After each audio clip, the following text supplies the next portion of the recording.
Good morning, guys. Happy Sunday, everyone. Ayan, nandito na naman ako. Ayan. Nandyan na naman yung maliit na nakabantay sa mga naghuhukay. Kasi yung mga hinukay nilang lupa, siya ang magbubungkal palabas. Ayan siya. Sobrang init, guys. Ayan, tingnan nyo Alas 8 pa lang yan ng umaga. Pero sobrang init na. Araw-araw silang nandyan hanggang hindi matapos yung mga ginagawa nila. Kasi rene-renovate nila dito. Buong Muharraq.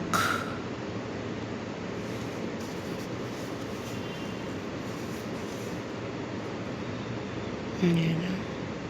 Ayan si kuya, nagtitinda yan ng matay. Ayan.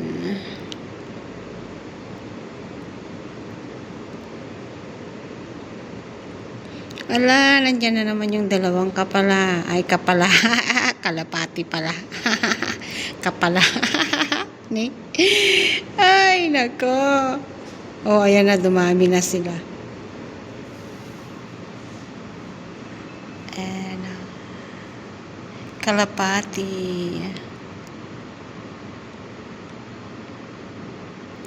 Buti pa yung driver nung maliit na bag ko, nandun lang siya nakaupo. Naghihintay kung may ipapabungkal sa kanya na hindi nila kayang bungkalin. Diba? Ang ganda ng trabaho niya. Pero mainit pa rin kasi nasa labas pa rin siya. May silong nga lang siya. Ayun na yung mga kalapati. Doon na.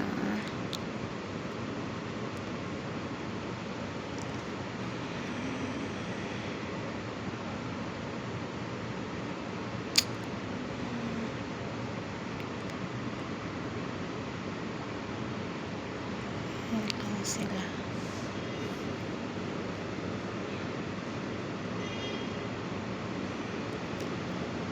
Tingnan mo naman yung doon nagpapakyot.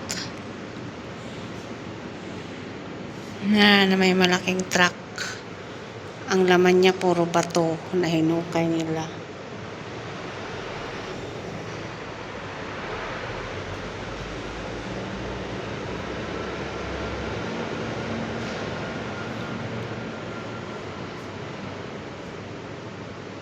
Ang alikabok, panay walis sila manong yung mga may pwesto dyan.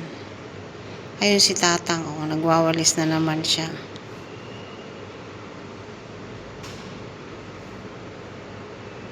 Kasi konting lang maalikabok.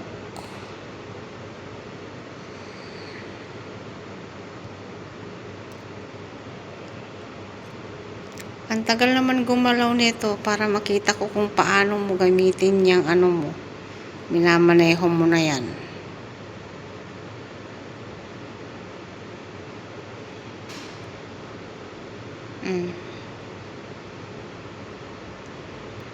Wala na.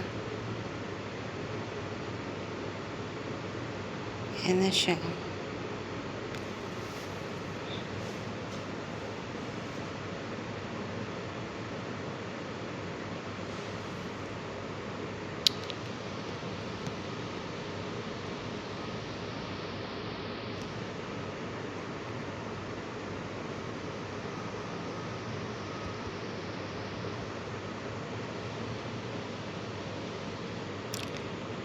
Sobrang init.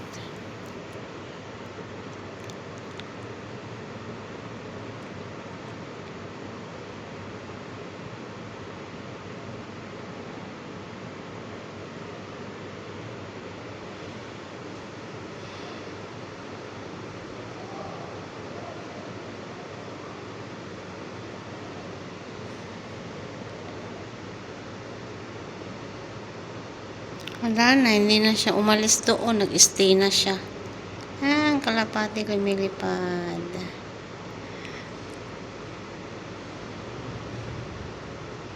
Binantayan na niya yung dalawang naghuhukay doon. Ayan na guys, update na lang. Thank you for watching. God bless everyone.